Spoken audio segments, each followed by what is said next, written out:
ماديرا جزيرة برتغالية تقع في المحيط الأطلسي، تعرف بجمالها الطبيعي الخلاب وتاريخها الغني.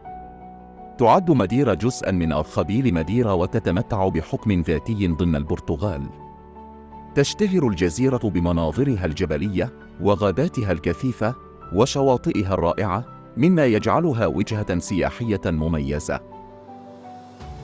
تعود أصول ماديرا إلى العصور القديمة، حيث كانت غير مأهولة بالسكان حتى اكتشافها من قبل البرتغاليين في القرن الخامس عشر. في عام 1419 اكتشف البحار البرتغالي جو غونسالفيس زاركو الجزيرة وأطلق عليها اسم ماديرا، والتي تعني الخشبة باللغة البرتغالية، نظراً لغاباتها الكثيفة. في السنين التالية بدأت البرتغال في استعمار الجزيرة وتطويرها. تم زراعة قصب السكر الذي أصبح أحد أهم المنتجات الاقتصادية في ماديرا.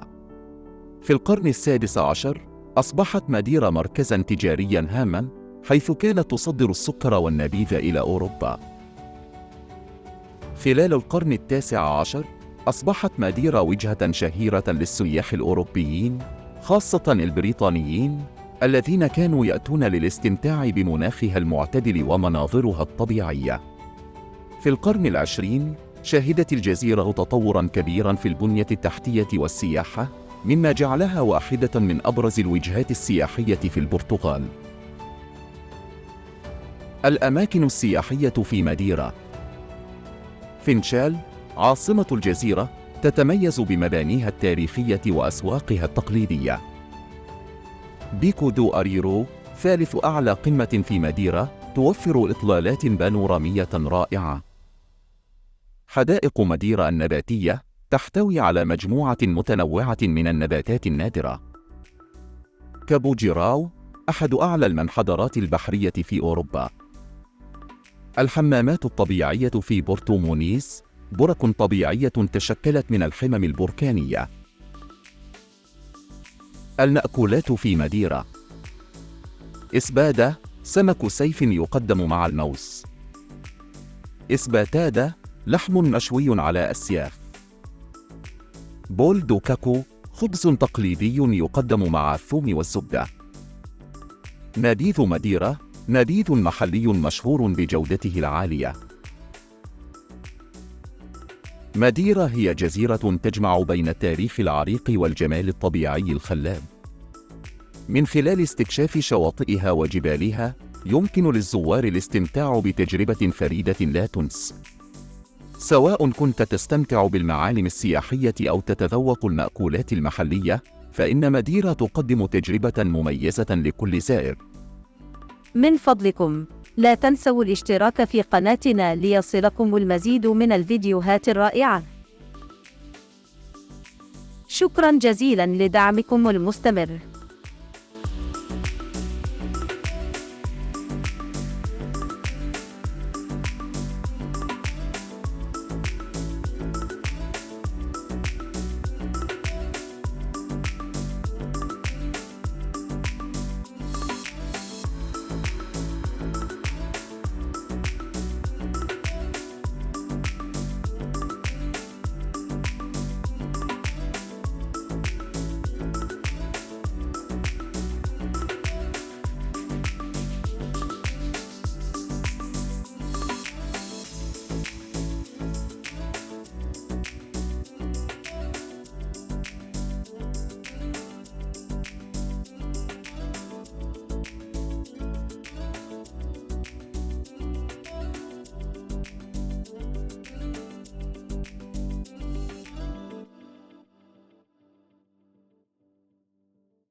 الساحرة.